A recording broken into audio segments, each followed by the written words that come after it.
Punjab Singh border వద్ద రైతు సంఘం నాయకులను అక్రమంగా అరెస్టు చేయడాన్ని ఖండిస్తూ ఖమ్మంలో సిపిఐ అనుబంధ సంఘం ఆధ్వర్యంలో ఆందోళన నిర్వహించారు. ఖమ్మం కొత్త బస్టాండ్ ఎదుట కేంద్ర ప్రభుత్వ దిష్టిబొమ్మను దహనం చేశారు.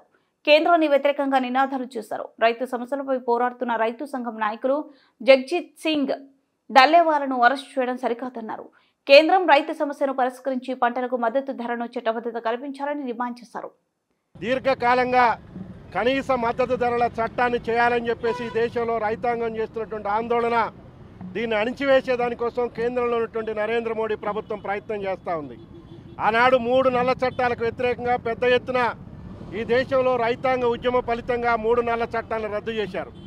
కానీ 3 నల్ల చట్టాలను రద్దు చేసినటువంటి సమయంలోనే కనీస మద్దతు ధరల గ్యారంటీ చట్టం చేస్తామని చెప్పేసి నరేంద్ర మోడీ ప్రభుత్వం రాతపూర్వకమైనటువంటి హామీ ఇచ్చింది. కానీ ఇప్పటి వరకు హామీని అమలు చేయనటువంటి కారణంగా మళ్ళీ ఇవాళ దేశంలో రైతాంగం ఆందోళనకు ఉపక్రమించింది. ఇవాళ పంజాబ్ సరిహద్దుల్లో శంభూ దగ్గర రైతు సంఘ నాయకుడు అర్జిత్ సింగ్ దలేవాల్ గత 50 రోజులుగా ఆమరణ నిరాహార దీక్ష చేస్తే సుప్రీంకోర్టు జోక్యం చేసుకున్న కారణంగా ప్రభుత్వం రైతు సంఘ నాయకులను చర్చలకు ఆహ్వానం చేసింది. 7 సార్లు జరిపినటువంటి చర్చల్లో కూడా కనీస మద్దతు ధరల గ్యారంటీ చట్టం మీద ఈ ప్రభుత్వం హామీ ఇవ్వనటువంటి కారణంగా మళ్ళీ సరిహద్దుల్లో శంభూ కనౌరి సరిహద్దుల్లో రైతులు గత కొంతకాలంగా ఆందోళన చేస్తూ ఉన్నారు.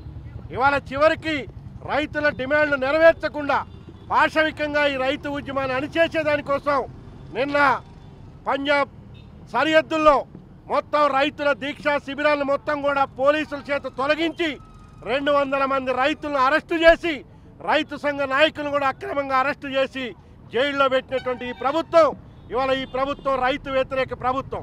రైతులకు ఇచ్చినటువంటి హామీలను అమలు చేయకుండా ఇవాళ రైతు ఉద్యమాలను అణిచివేయాలని చూస్తున్నటువంటి నరేంద్ర మోడీకి కనీస మద్దతు ధరల గ్యారంటీ చట్టం తెచ్చేంత వరకు కూడా రైతులు ఈ దేశంలో ఉద్యమం చేస్తారు.